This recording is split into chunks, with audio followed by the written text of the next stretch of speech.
770 ಅಮರ ಗಣಗಳನ್ನು ಕೂಡ ನೆನೆದುಕೊಂಡು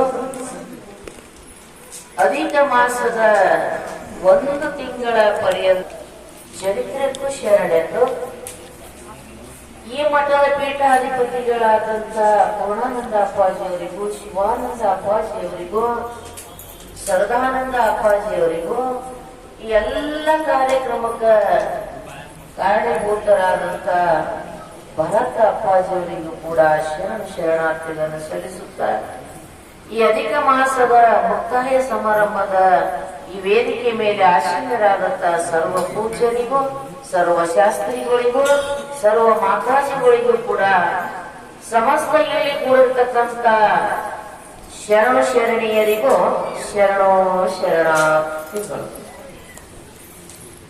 ಮಡಕೆಯ ಮಾಡುವಡೆ ಮಣ್ಣೆ ಮೊದಲು, ತೊಡಗೆಯ ಮಾಡುವಡೆ ಮಣ್ಣೆ ಮೊದಲು, ಮಡಕೆಯ ಮಾಡುವಡೆ ಮಣ್ಣೆ ಮೊದಲು, ಶಿವಪಥವನರಿವಡೆ ಗುರುಪೋತ ಮೊದಲು, ಕೂಡಲ ಸಂಗಮ ದೇವದರಿವಡೆ ಶರಣರ ಸಂಗವೇ ಮೊದಲು ಮೊದಲು, ಮಡಕೆಯ ಮಾಡುವಡೆ ಮಣ್ಣೆ ಮೊದಲು. ಪುಣ್ಯಾತ್ಮರೇ, ಈ ವೇದ ಶಾಸ್ತ್ರ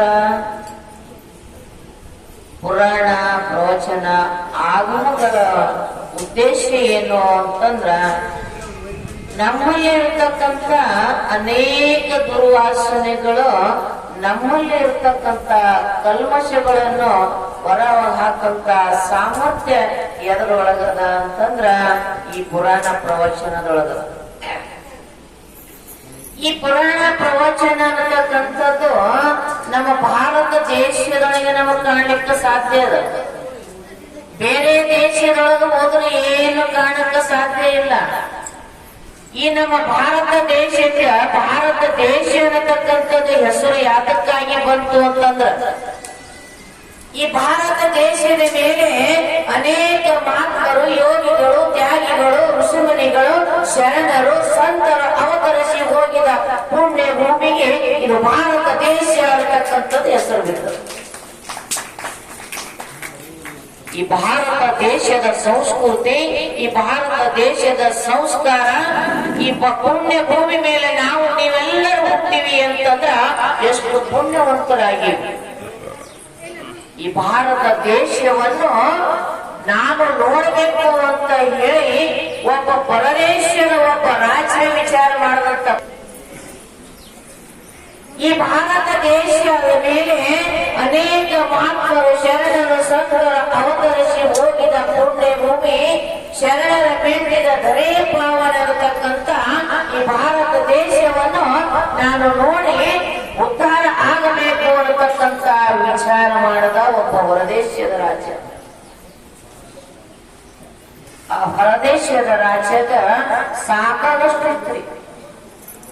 ಬಂಗಾರದ ಕೋಟೆ ಇತ್ತು, ಬಂಗಾರದ ಕಿರೀಟ ಇತ್ತು, ಬಂಗಾರದ ಬೂಟುಗಳಿತ್ತು, ಬಂಗಾರದ ಚಪ್ಪಲುಗಳು ಕೂಡ ರಾಜ್ಯದಾಗಿತ್ತು. ಈ ಪುಣ್ಯ ಭೂಮಿ, ಈ ಭಾರತ ದೇಶವನ್ನು ನಾನು ನೋಡಕ್ಕ ಹ್ಯಾಂಗ ಹೋಗ್ಬೇಕು ಅಂತೇಳಿ ಒಂದು ಮಾತನ್ನ ವಿಚಾರ ಮಾಡಿ ವಿಮಾನ ಹತ್ತಿ ಬರ್ತಾರ. ಆ ವಿಮಾನ ಹತ್ತುವಾಗ ಒಂದು ಮಾತನ್ನ ವಿಚಾರ ಮಾಡ್ತಾನ.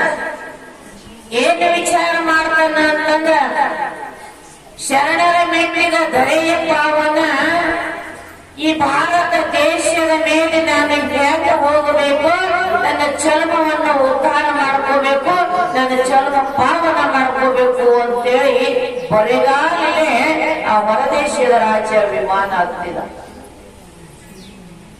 ಹೊರದೇಶದ ರಾಜ್ಯ ಬರ್ತಾನಂದ್ರ ಅನೇಕ ಜನ ಸಾಗರ ಸಾಗರ ಕೂಡಿತ್ತು ಅಲ್ಲಿ. ಅದ್ರ ಒಳಗ ಒಂದು 100 ವರ್ಷದ ಅಜ್ಜ ಕೂಡ ಹೊರದೇಶದ ರಾಜ ನಮ್ಮ ದೇಶಕ್ಕೆ ಬರ್ತಾನಂತೇಳಿ ಆ ಅಜ್ಜ ಕೂಡ ನೋಡ್ಲಿಕ್ಕೆ ಹೋಗಿದ್ದ. ವಿಮಾನ ಹತ್ತಿ ಇಳಿತಿದ್ದ ಹೊರದೇಶದ ರಾಜ್ಯ. ಈ 100 ವರ್ಷದ ಅಜ್ಜನ ನೆದರಲ್ಲಿ ಹೋಯ್ತು ಅಂತಂದ್ರ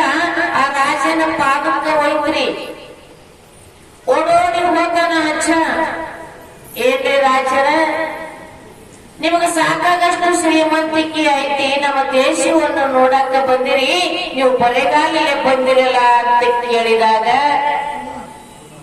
ಆ ಹೊರದೇಶದ ರಾಜ್ಯ ಹೇಳ್ತಾನ, ಪುಣ್ಯಾತ್ಮರೇ ನೋಡ್ರಾಚ, ನನಗೆ ಸಾಕಾದಷ್ಟು ಶ್ರೀಮಂತಿಕೆ ಐತಿ, ಬಂಗಾರದ ಕೋಟ್ ಅದ, ಬಂಗಾರದ ಕಿರೀಟದ, ಬಂಗಾರದ ಚಪ್ಪಲ್ ಅದಾವ, ಬಂಗಾರದ ಬೂಟುಗಳದವ.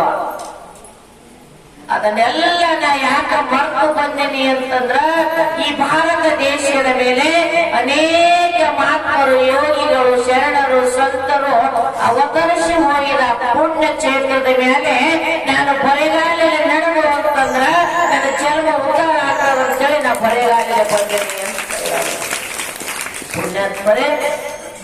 ಅಂತ ಈ ಪುಣ್ಯ ಕ್ಷೇತ್ರದ ಮೇಲ 1 ತಿಂಗಳ ಪರ್ಯಂತರ ಅಧಿಕ ಮಾಸದ ನಿಮಿತ್ತ ಕಾರಣವಾಗಿ ನಿಜಗುಣಿ ಶಿವಯೋಗಿಗಳು ಬರೆದಂತ ಅನೇಕ ವಿಚಾರಗಳನ್ನು ನೀವು ಮುಂದೆ ತಿಳಿಸಿದ್ದಾರೆ.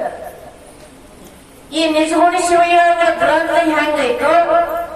ಈ ನಿಜಗುಣಿ ಶಿವಯೋಗಿಗಳ ಗ್ರಂಥ ಬರೆದಿದ್ದಿಲ್ಲ ಅಂದ್ರ, ನಿಜಗುಣಿ ಶಿವಯೋಗಿಗಳು ಮನೆ ಬಿಟ್ಟು ಬಂದಿದ್ದಿಲ್ಲ ಅಂದ್ರ ನಾವೆಲ್ಲಿರ್ತಿದ್ವಿ, ನೀವೆಲ್ಲಿರ್ತಿದ್ದೀವಿ. ನಿಜಗುಣ ಶಿವಯೋಗಿಗಳು ಮೊಟ್ಟ ಮೊದಲಿಗೆ ಲಗ್ನ ಆದ ಮೇಲೆ ಪ್ರಸಾದ ಕುಂತಿದಂತ, ಪ್ರಸಾದಕ್ಕೆ ಕುಂತಾಗ ಒಬ್ಬ ಭಿಕ್ಷುಕ ಬಂದನಂತ. ಭಿಕ್ಷುಕ ಬಂದಾಗ ಆತನ ಸತಿ ಏನ್ ಮಾಡಿದಳು ಅಂತಂದ್ರ, ಆ ಭಿಕ್ಷುಕನಿಗೆ ನೀಡಬೇಕಾದ ತಂಗದ ರೊಟ್ಟಿ ಇರುತ್ತಂತ. ಇವರು ಪ್ರಸಾದಕ್ಕೆ ಕುಂತಿರೋ ವಿಚಾರ ಮಾಡುವಂತ ನಿಜಗುಣ ಶಿವಯೋಗಿಗಳು ತನ್ನ ಗಂಡನಿಗೆ ಬಿಸಿದು ನೀಡ್ತಾಳ, ನನ್ನ ಗಂಡಗ ತಂಗಳ ನೀಡ್ತಾಳಲ್ಲ, ಏನು ಅಂತ ಹೇಳಿ ಅನ್ನಿಗೆ ಅವನ ಮನೆ ಬಿಟ್ಟು ಅನೇಕ ಕಡೆ ಗುಡ್ಡ ಗಮನಗಳನ್ನು ಅಳೆದು ಅನೇಕ ಗ್ರಂಥಗಳನ್ನು ಬರೆದಿಟ್ಟಿದ್ದಾರಲ್ಲ, ಅದು ನಮ್ಮ ಸಲುವಾಗಿ ನಿಮ್ಮ ಸಲುವಾಗಿನೇ ಬರೆದಿಟ್ಟಾರ ಪುಣ್ಯಾತ್ಮರೇ. ಅಂತ ಒಂದು ಜೀವನ ಚರಿತ್ರೆಯನ್ನು ನೀವು ಕೇಳಿರಿ. ನಾವು ಎಷ್ಟೋ ಸಲ ಇಲ್ಲಿ ಬಂದು ಹೋಗಿವಿ, ಯಾಕಂದ್ರೆ ನನಗೆ ಬಹಳ ಸಂತೋಷ ಆಗ್ಯದ.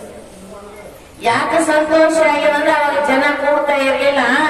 ಇದೆಷ್ಟು ಮಂದಿ ಕೂತೀವಿ ಅಷ್ಟು ಮಂದಿ ಎಲ್ಲ ಪ್ರವಚನ ಹೇಳೋರೇ ಇದ್ದೀವಿ, ಕೇಳೋರು ಜಾಸ್ತಿ ಜನ ಇರ್ತಾ ಇರ್ಲಿಲ್ಲ. ಇದು ಯಾರ ಕಾರಣ ಅಂದ್ರ ಭರತ ಅಪ್ಪ ಅವ್ರ ಕಾರಣ.